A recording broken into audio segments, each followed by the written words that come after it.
perkenalkan nama saya Salsa Triwulandari dengan NIM saya 2304100106. Halo, perkenalkan nama saya Afaf Atika dengan NIM 2304 10226. Perkenalkan, nama saya Sri Juliana dengan NIM 2304 10155. Aku Dea Trisakni Delina Pasaribu dengan NIM 2304 10167.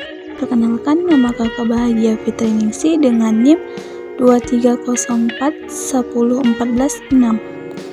Perkenalkan, nama saya Nadia Kalaska dengan NIM 2304 10136. Apa sih itu hakikat dan jenis dongeng? Halo teman-teman, oke sekarang kakak akan menjelaskan tentang hakikat dongeng. Hakikat dongeng adalah cerita rakyat yang dianggap benar-benar terjadi oleh empunya. Cerita yang tidak terkait oleh waktu maupun tempat. Dongeng adalah sebuah cerita pendek, cerita bebas yang direka-reka yang tidak terkait baik oleh waktu maupun tempatnya dan juga tidak memiliki karakter nyata. Dongeng adalah bentuk sastra lama yang menceritakan tentang suatu kejadian yang luar biasa terjadi di luar nalar manusia dengan penuh fantastis dan khayalan atau fiksi dongeng. Dianggap oleh masyarakat sebagai suatu hal yang tidak benar-benar terjadi di dunia nyata. Halo teman-teman, kakak akan menjelanjutkan pembahasan dari Kak Sasa. Jadi, beberapa pengertian dongeng berdasarkan para ahli. Pertama, menurut James Danenjajah menyatakan bahwa dongeng merupakan suatu cerita rakyat yang tidak dianggap benar-benar terjadi oleh empu cerita. Dongeng ini pula tidak terikat oleh suatu tempat atau waktu, sebab dongeng diceritakan untuk menghibur. Kedua, menurut Purwadarminta menyatakan bahwa dongeng merupakan cerita mengenai kejadian zaman dahulu yang aneh atau cerita yang tidak benar terjadi. Dongeng diceritakan khusus untuk menghibur meskipun banyak pula yang menggambarkan mengenai kebenaran, berisi mengenai pelajaran atau moral dan bahkan sindiran. Pemisahan dongeng mengandung harapan, keinginan, dan nasihat baik yang tersirat dan tersurat.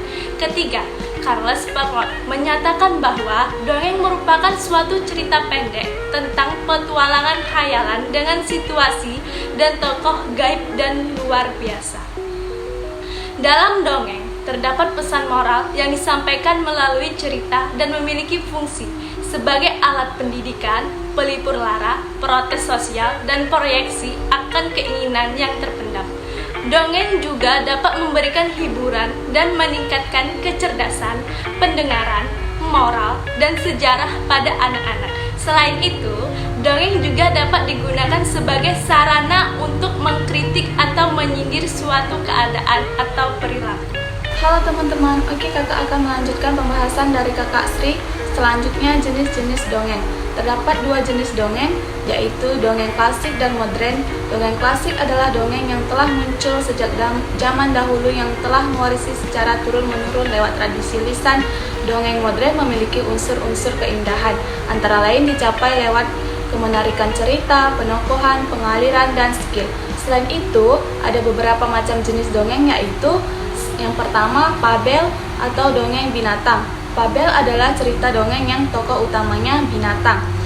Yang kedua, legenda. Legenda merupakan cerita rakyat yang ada di kehidupan masyarakat berhubungan tentang suatu peristiwa. Yang ketiga, myth atau mitos. Myth atau yang lebih dikenal dongeng mitos adalah jenis dongeng yang berhubungan dengan kepercayaan masyarakat. Yang keempat, sect adalah dongeng yang memisahkan tentang sejarah dari tokoh tertentu. Yang kelima, parabel. Parabel adalah cerita yang mengandung nilai-nilai pendidikan. Yang keenam, dongeng lelucon. Dongeng jenaka atau lelucon adalah cerita lucu yang diperankan oleh tokoh-tokohnya. Yang ketujuh, dongeng biasa. Dongeng biasa yang umum diceritakan. Dongeng ini memuat cerita suka, duka, dan impian seseorang. Yang terakhir, yang ke-8, hikayat. Hikayat adalah jenis cerita rekan dalam sastra Melayu lama yang menggambarkan keanggunan dan kepahlawanan. Baik, kakak akan menjelaskan tentang unsur-unsur dongeng. Yang pertama, tokoh adalah pelaku yang menjalankan peristiwa dalam cerita rakyat. Tokoh tertentunya memiliki sikap, sifat, tingkah laku, atau watak-watak tertentu. Yang kedua, latar. Latar adalah semua keterangan mengenai waktu, tempat, ruang, suasana dalam cerita rakyat. Contoh latar di desa, di kota, di pegunungan, atau di daerah tertentu. Latar waktu meliputi waktu terjadinya cerita. Contohnya, pagi, siang, sore, atau malam. Latar suasana meliputi bagaimana peristiwa itu terjadi. Contohnya menggembirakan, mencekam, menakutkan, atau menyedihkan. Yang ketiga itu alur. Alur merupakan urutan-urutan cerita yang memiliki hubungan sebab akibat. Alur ini akan menjadi kesatuan yang menghasilkan cerita rakyat yang utuh. Yang keempat, tema. Tema adalah ide pokok yang menjadi dasar dalam menulis sebuah cerita rakyat. Contohnya, kepahlawanan, kejujuran, kekeluargaan, dan persahabatan. Yang kelima, amanat atau pesan. Amanat adalah pesan yang ingin disampaikan penulis kepada pembaca. Pesan biasanya berisi tentang nasihat atau hikmah yang bisa didapatkan setelah mendengarkan atau membaca cerita rakyat. Terima kasih. Oke, di sini kakak akan menjelaskan apa itu ciri-ciri dongeng. Dongeng mempunyai ciri-ciri yang pertama, ceritanya singkat dengan menggunakan alur cerita yang sederhana. Yang kedua, kalimat pembuka biasanya diawali dengan kata-kata pada zaman dahulu, pada masa silam, alkisah, dan sebagainya. Yang ketiga, terdapat dua tokoh yang berlawanan, yaitu tokoh baik dan tokoh jahat. Yang keempat, ditulis dengan gaya penceritaan secara lisan. Yang kelima, bersifat fiktif atau khayalan. Yang keenam, amanat atau pesannya biasa dituliskan dalam cerita. Yang ketujuh, tema dari suatu dongeng akan mengandung pesan moral. Daya tarik cerita timbul melalui kebaikan dan cerita cinta, serta berisi mantra-mantra ajaib. Dan yang terakhir, tidak diketahui siapa pengarangnya. Kakak akan melanjutkan pembahasan dari kakak Nadia, yaitu menjelaskan struktur dongeng. Yaitu ada 3 struktur dongeng. Yang pertama, pendahuluan berisi kalimat pengantar untuk memulai dongeng. Yang kedua, isi, kejadian atau peristiwa merupakan bagian penting dari dongeng yang menceritakan mengenai urutan kejadian dari suatu peristiwa. Yang ketiga, penutup, merupakan bagian akhir cerita yang dibuat untuk mengakhiri cerita.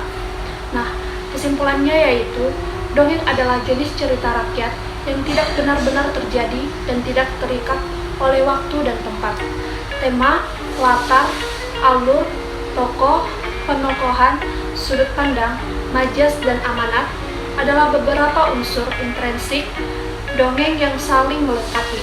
Dongeng memiliki beberapa karakteristik seperti ceritanya singkat dan menggunakan alur cerita yang sederhana. Terdapat 2 tokoh yang berlawanan, ditulis dengan gaya lisan bersifat fiksi atau khayalan, memiliki pesan moral anonim, dan memiliki pralogis atau logika unik yang bertentangan dengan logika umum atau logika yang tidak dapat diterima oleh akal manusia. Pendahuluan, isi atau peristiwa, dan penutup membentuk struktur dongeng. Ada 2 kategori cerita, klasik dan modern.